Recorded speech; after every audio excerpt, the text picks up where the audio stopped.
Mag-a-arms workout pala tayo ngayong araw guys. So ang training natin is tricep, bicep, tsaka yung forearms.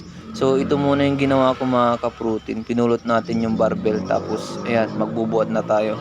Bali ang gagawin natin ngayon mga ka-protein is superset. Bali ito yung inuna ko is skull crusher. Tapos ang ginawa ko dito mga ka-protein is 12 repetition. Dito sa skull crusher mga ka-protein, dapat yung barbell wag nyong itatapat sa mukha nyo kasi pagka nagkamali kayo, mahulog yan, wasak yung mukha nyo. Tatlong exercise lang pala yung gagawin natin mga ka-protein. Ito sa tricep natin is skull crusher. Tapos yung sa bicep naman, tapos sa forearms, yun, ipapakita ko sa inyo mamaya. So itong gagawin natin mga ka-protein is tuloy-tuloy, walang pahinga to. Bali, yung tricep natin, bicep, tsaka forearms is tuloy-tuloy yan, hindi tayo magpapahinga. Bali, ang tawag dyan is superset. Pagkatapos natin nag-skull crusher, sinunod ko naman kaagad yung bicep natin.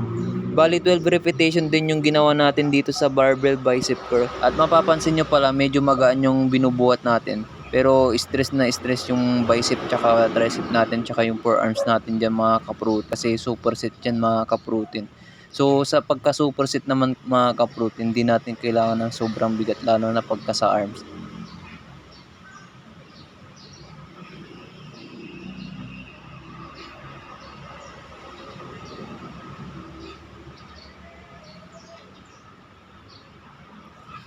Pagkatapos nating nag-barbell bicep curl mga ka-protein, ayan, pinulot ko naman na yung dalawang magaan natin dumbbells para mag-forearm. Bali, ang tawag dito mga ka-protein is hindi ko alam. Pero ito is, ang focus niya is yung forearms natin. Ayan, para ka lang nag-iikot-ikot ng lechon. So, yun lang yung mga ginawa natin. Skull crusher, bicep curl, tapos yan, yung iniikot-ikot natin yung lechon. So 5 sets yung ginawa natin dyan mga ka-protein. Bali 12 repetition sa bicep curl, 12 repetition sa skull crusher, tapos yan 12 repetition din dyan.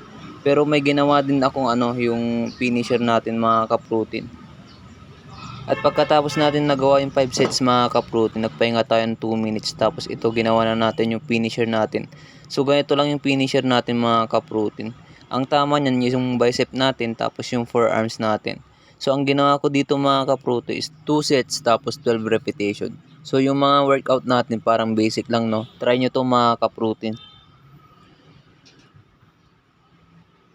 Siyempre pagkatapos natin mag-workout, ayan, pigain natin mga ka-protein. So yun lang mga ka-protein, bye bye.